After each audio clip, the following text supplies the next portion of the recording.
For those of you who clicked on this video, whoa, what are you doing? This is restricted access.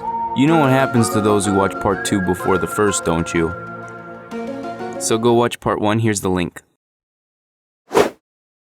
History of Kurama, Naruto's Death, Part 2.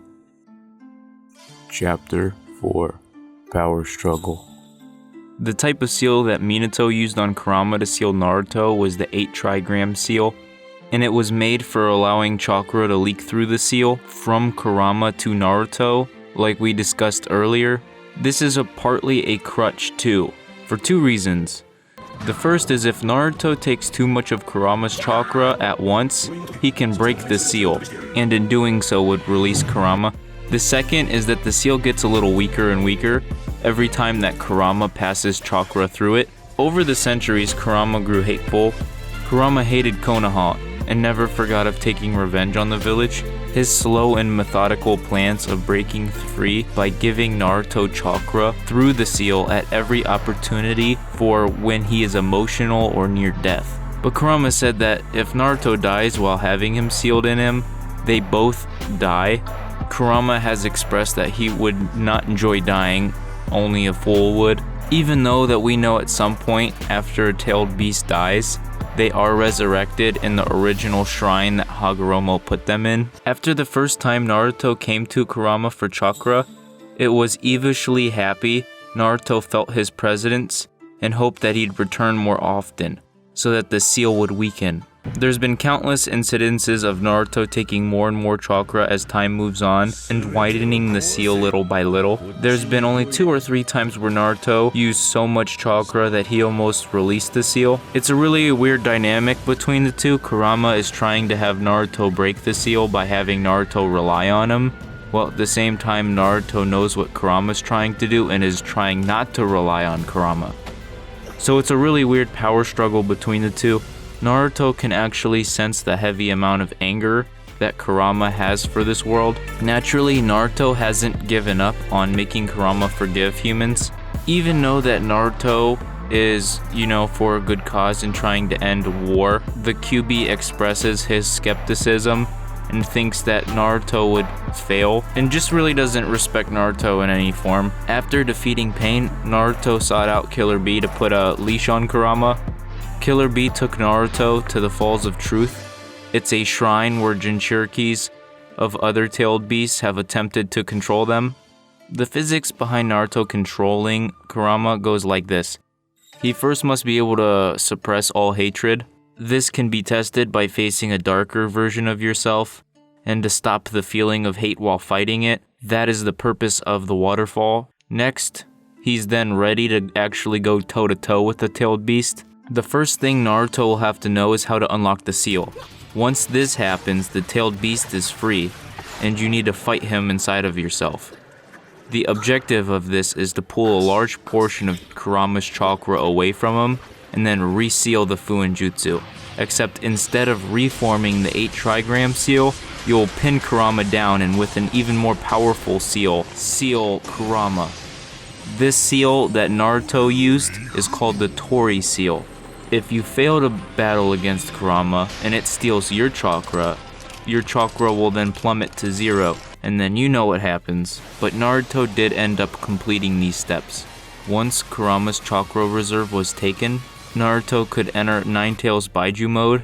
This is a special technique of the Nine-Tails Jinchuriki only, but there still is one problem with this. All Naruto did was force Kurama to obey him. So by upgrading the seal to a more powerful seal and being able to steal Kurama's chakra at will raises a new problem. And Kurama still doesn't like Naruto, so he's still plotting from his cage. Naruto now has to shelve his own chakra away, as he cannot use Kurama's chakra that he stole and his own chakra at the same time. And what's even weirder is Kurama can take Naruto's own chakra while he's not using it. So entering Baiju mode is risky, because though you are using Kurama's chakra, Kurama could take your chakra if you're not looking. which is one of the reasons why Naruto doesn't perform many shadow clones while in Baiju mode when he first does it. So he's stuck in a situation of always having to keep checking the amount of human chakra that he set aside while using Baiju mode. It's somewhere between this moment and when Naruto faces the 10 Tails ghetto statue that the Nine-Tails decides to make an extreme transformation.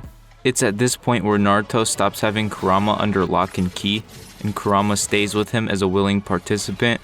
Now Kurama wasn't just a prisoner waiting for a chance to free himself. He is now a willing participant in the Fourth Great Shinobi War. Then seeing how Naruto had the same goal of having Baiju and humans work together to create a better world, just as Hagoromo did, moved Kurama into being the protector of Naruto, since he's not just a kid anymore. He is the location where all nine-tailed beasts can gather. But just because they have grown a bond all of a sudden doesn't mean that this video is coming to an end. I want to back up since this is the story of Kurama after all. Chapter 5. Till Death Do Us Part. The next arc takes over the next 25 episodes of Naruto, and I'm going to try to squeeze it down into like a page, so don't hate me if I leave like 99% of the material out. Naruto and Killer Bee finally make it to where the ghetto statue was summoned. Madara has already had 7 of the tailed beasts under his control. They had black receivers like the ones Pain used to restrict their movements. Son Goku, one of the tailed beasts, gave Naruto the tasks of removing all of these. Also, Son Goku gave Naruto his chakra and told Naruto to collect the other tailed beasts. Naruto succeeded in both removing all of the black receivers and becoming a pseudo-Jinchuriki for all the 9-tailed beasts, which gives every beast a place to hang out no matter how far away they are from each other. But in the process, Naruto got hooked himself. The Yang half of Kurama got ripped out of Naruto. That's the version of Kurama that he was raised having, and we all know what happens to Jinchurikis that lost their tailed beast. What happens when I hit 0? Game over. When you run out of life, you lose. No replays, no restarts. That's right, they die. So Naruto's dying, and Gaara, our lord and savior, rushes Naruto several kilometers to Minato on the other end of the battlefield, and boom, Minato gives Naruto his yin half. And Minato can't die by giving Naruto his yin half of Kurama because the Ito Tensei that binds him to this world won't let him die.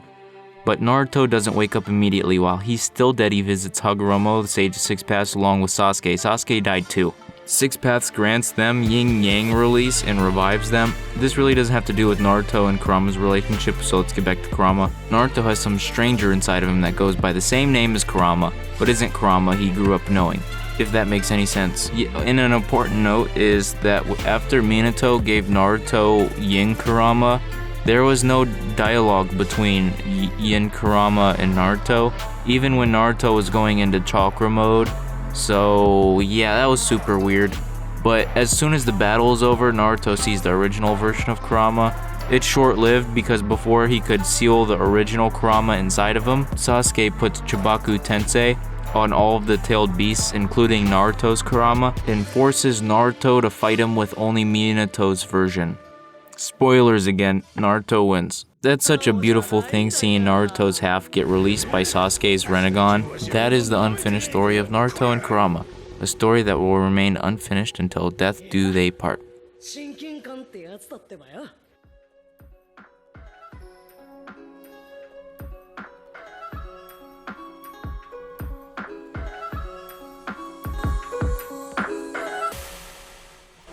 That's finished. I guess this is the end. Looking back, my life has been nothing but failure.